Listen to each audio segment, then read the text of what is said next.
말씀 보겠습니다. 잠언 27장 5절 말씀입니다. 같이 읽겠습니다. 면책은 숨은 사랑보다 나으니라. 아멘. 잠언 27장 5절 숨은 사랑보다 나은 면책이라는 제목으로 함께 말씀 보도록 하겠습니다. 신자는 사랑으로 형제를 돌보는 자입니다. 이를 위해 숨어서 섬기기도 하고 때로는 드러내어 엄히 책망하기도 합니다. 왜요? 그 영혼을 살려 영생을 얻게 하려고 하는 것이죠. 오늘 본문을 통해서 이에 대해 함께 살펴보도록 하겠습니다. 오늘 잠언 기자는 면책은 숨은 사랑보다 낫다고 말합니다. 이것을 타번역본에서는 숨은 사랑보다는 드러내고 꾸짖는 것이 낫다라고 번역하고 있습니다. 본문은 드러내고 꾸짖는 것을 숨은 사랑과 대조하면서 드러내어 꾸짖는 것을 강조하고 있습니다. 이것은 신자가 형제가 죄 가운데 거하고 있을 때 그를 책망하여 하나님께로 돌이켜야 한다는 것을 교훈하는 말씀이라고 할 수 있겠습니다. 본문은 면책은 숨은 사랑보다 낫다고 말합니다. 여기서 면책은 갈라토게하라는 표현을 사용하는데 이 표현은 책망할 것을 드러내다 라는 의미를 가지고 있습니다. 그리고 숨다는 사타르라는 단어를 사용하는데 숨기다, 감추다 라는 의미를 가지고 있어요. 그리고 낫다는 토브라는 단어인데 좋은, 선한 등의 의미를 가지고 있죠. 그러니까 정리해 보면 드러내놓고 책망하는 것이 몰래 사랑해 주는 것보다 더 좋다는 말을 하고 있는 것이죠. 여기서 우리는 숨은 사랑이 비교 대상으로 나온다는 점을 주목해서 볼 필요가 있습니다. 숨어서 몰래 사랑해 주는 것은 무엇을 보여주는 걸까요? 이것은 그 사랑의 진실함을 보여줍니다. 만약 누군가 앞에서 대놓고 호의를 베푼다면 어떨까요? 이렇게 드러나는 호의는 상대방의 보답을 기대하고 베푸는 호의로 여겨질 수 있어요. 혹은 상대방에게 감사의 말을 듣고 싶어서 베푸는 호의로 여겨질 수도 있겠죠. 물론 이런 호의도 나쁜 것은 아닙니다. 매우 잘하는 일이라고 할 수 있어요. 그러나 숨은 사랑은 이것보다 더 큰 사랑이라고 할 수 있는 것입니다. 왜요? 숨어서 하는 사랑이기에 보답을 기대할 수 없고 상대방의 감사나 인정도 받을 수 없기 때문입니다. 그렇기에 숨은 사랑은 상대방을 향한 호의가 얼마나 큰지 그리고 그 마음이 얼마나 진실한지를 확실하게 드러내는 것이라고 할 수 있는 거예요. 그런데 본문은 이것보다 더 큰 사랑이 있다고 말합니다. 그게 뭡니까? 바로 상대방의 죄를 책망하여 그 죄에서 돌이키도록 이끌어 주는 것입니다. 죄를 책망하는 것이 왜 더 큰 사랑입니까? 이것은 상대방과의 관계가 깨어질 위험을 감수해야 하기 때문입니다. 오해도 감수해야죠. 숨은 사랑은 그것이 잘 되지 않더라도 관계가 깨질 일이 없어요. 도리어 사랑과 섬김이 드러났을 때 큰 감사를 받게 되겠죠.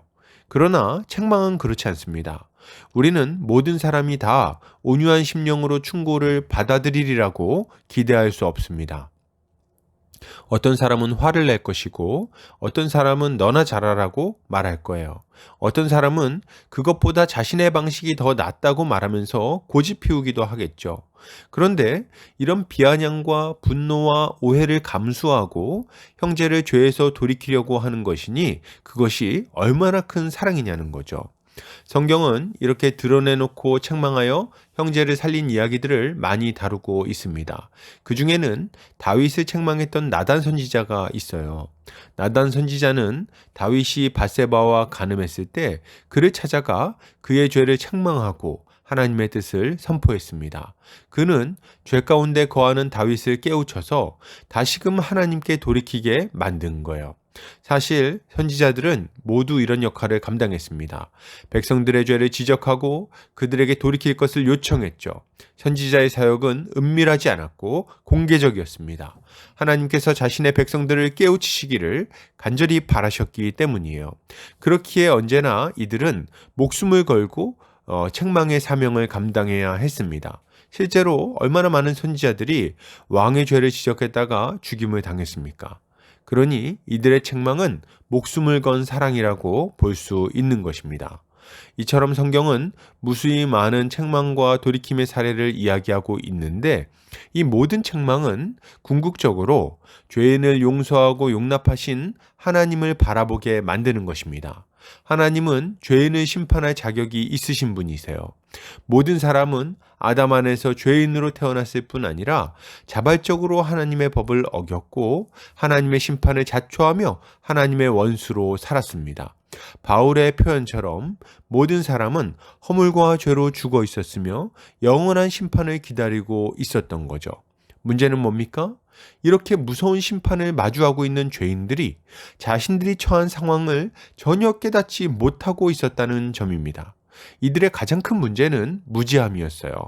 이들은 하나님의 공의가 무엇인지, 죄가 무엇인지, 죄에 대한 하나님의 심판이 무엇인지를 전혀 모르고 있었습니다. 그러니 이들은 그저 눈앞의 쾌락만을 쫓아 하나님을 대적하는 거짓된 삶을 살아가다가 어느 날 갑자기 아무 준비도 하지 못한 채로 하나님의 심판대 앞에 마주서서 영원한 멸망에 들어갈 수밖에 없었던 거죠. 이것이 얼마나 황망한 일입니까? 그런데 하나님은 이런 우리에게 자신의 큰 사랑 안에서 말로 다할 수 없는 은혜를 베풀어 주셨습니다. 어떻게 해요? 우리는 이 구원의 은혜가 율법을 통한 책망에서 시작되었다는 것을 알아야 됩니다. 하나님은 죄인을 그리스도께 이끄시기 전에 먼저 율법으로 자신의 처지를 깨닫게 하셨습니다. 교만한 죄인들을 율법 앞에 절망하게 하심으로 겸손히 구원자를 바라보게 하신 거예요. 이것이 하나님의 은혜입니다. 이것이 하나님의 사랑이죠. 잠시의 절망을 거쳐 그리스도를 만나 영생에 이르게 했으니 드러나게 책망하는 것이야말로 숨은 사랑보다 더 크고 진실한 사랑이라고 할 수 있는 것입니다. 그러므로 여러분, 이것을 생각할 때 신자가 가져야 할 마땅한 모습은 무엇일까요?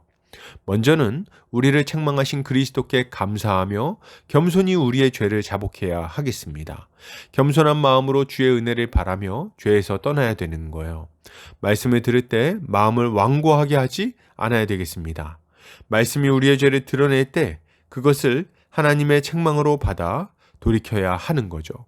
이것이 신자가 보여야 할 마땅한 반응인 것입니다.